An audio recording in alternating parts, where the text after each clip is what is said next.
Memanfaatkan kesempatan berbelas kasih. Renungan diinspirasi dari Injil Lukas bab 16 ayat 19 sampai dengan 31. Sekali peristiwa, Yesus berkata kepada orang-orang Farisi, "Ada seorang kaya yang selalu berpakaian jubah ungu dari kain halus, dan setiap hari ia bersukaria dalam kemewahan.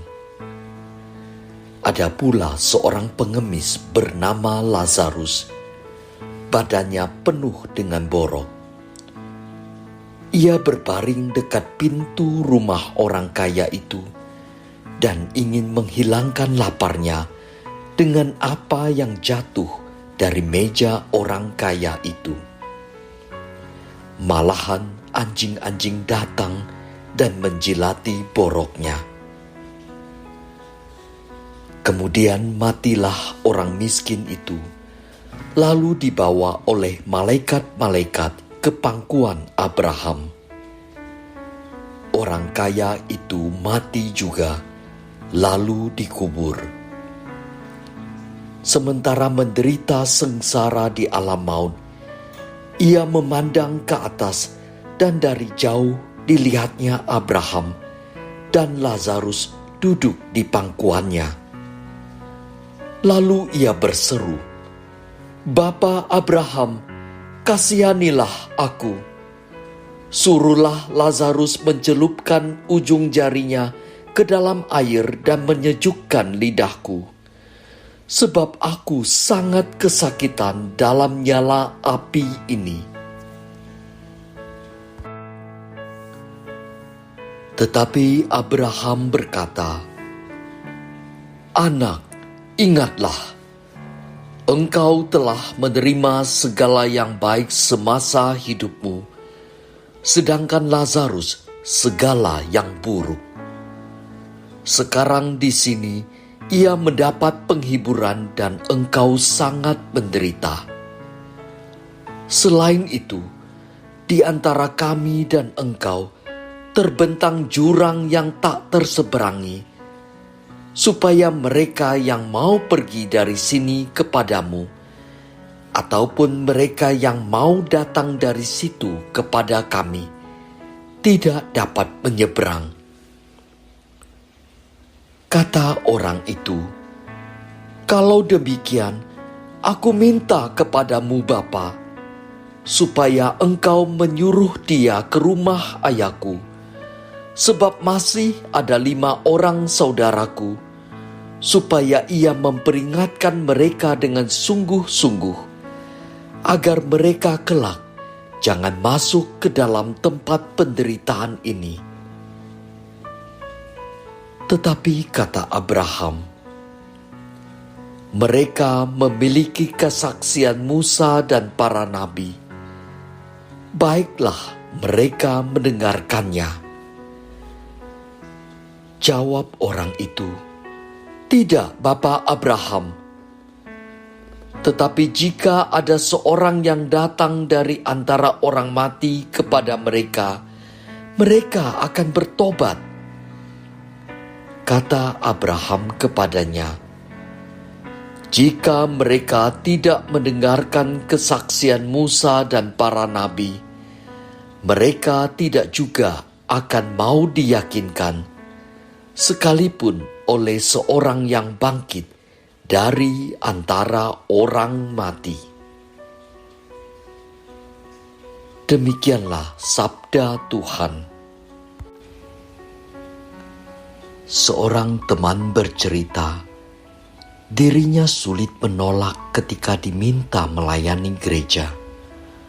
Entah ketika diminta membawakan pendalaman iman di lingkungan, entah ketika diminta menjadi ketua lingkungan, koordinator wilayah, bahkan prodiakon.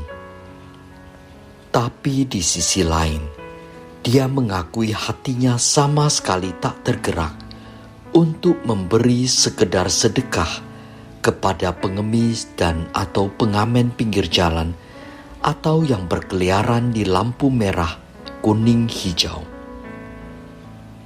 Karena di matanya mereka hanya berpura-pura susah, malas bekerja, dan mengambil jalan mudah mencari uang. Tapi kemudian hatinya galau dan mulai ragu dengan pendapatnya.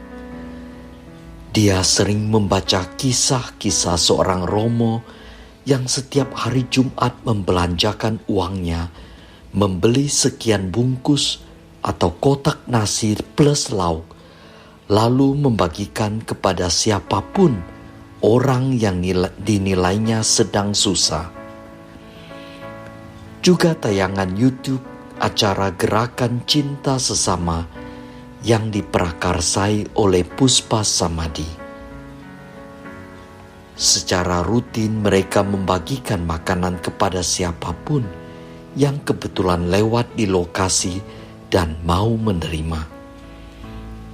Bagi Romo tersebut di atas dan bagi Gerakan Cinta Sesama, kehadiran orang-orang ini adalah kesempatan untuk berbela rasa, berbagi kasih.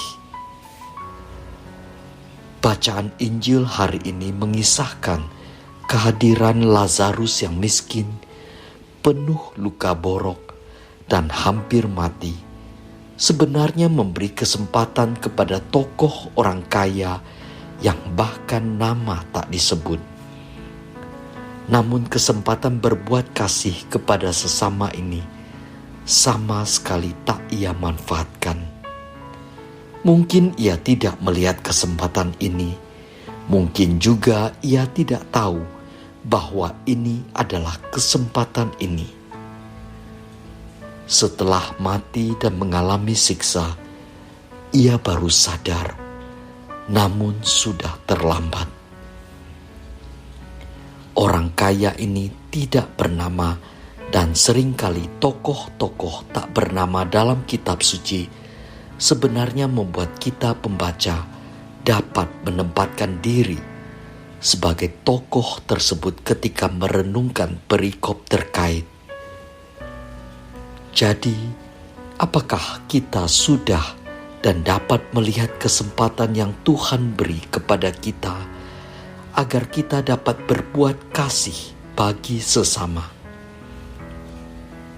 Kalau belum, lihatlah sekeliling kita. Siapa saja mereka yang belum kita sapa, belum kita doakan, belum kita kasih sebagai sesama seturut kehendaknya. Tuhan Yesus yang penuh kasih, Engkau selalu menghendaki kami berbuat kasih kepadamu dan juga kepada sesama. Mampukan kami melihat sesama kami dan berbuat kasih seperti yang Engkau kehendaki. Amin.